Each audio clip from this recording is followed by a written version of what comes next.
Good morning, everybody. Welcome to today's devotion for September 14th.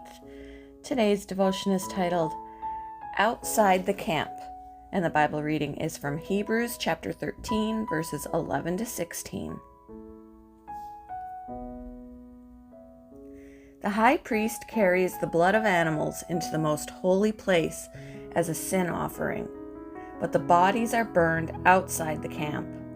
And so Jesus also suffered outside the city gate to make the people holy through his own blood. Let us then go to him outside the camp, bearing the disgrace he bore.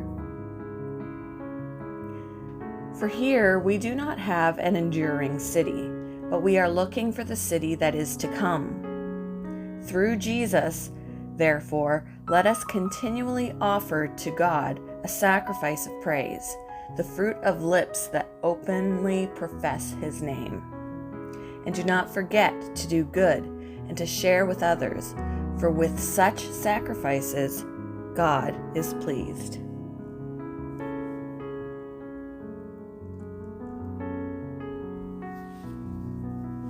Friday was market day in the rural town in Ghana where I grew up.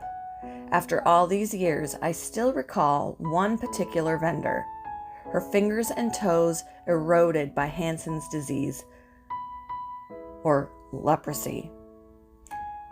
She would crouch on her mat and scoop her produce into a hollowed-out gourd. Some avoided her. My mother made it a point to buy from her regularly.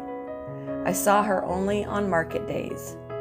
Then she would disappear outside the town.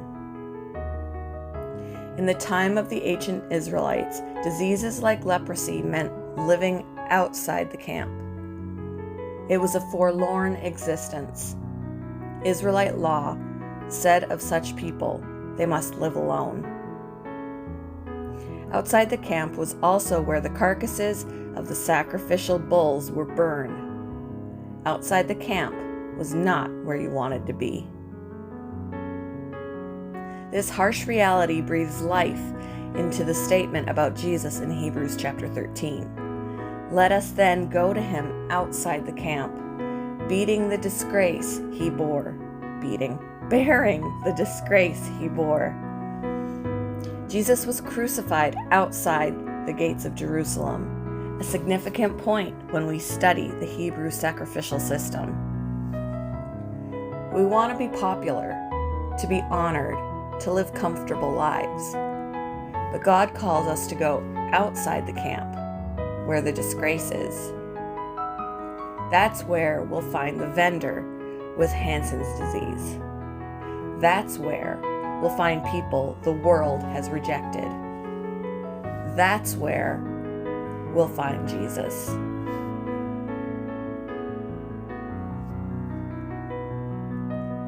How do you initially react to outsiders and misfits? In what practical way might you go to Jesus outside the camp? Thank you for joining me for today's devotion, and I hope you all have a wonderful day.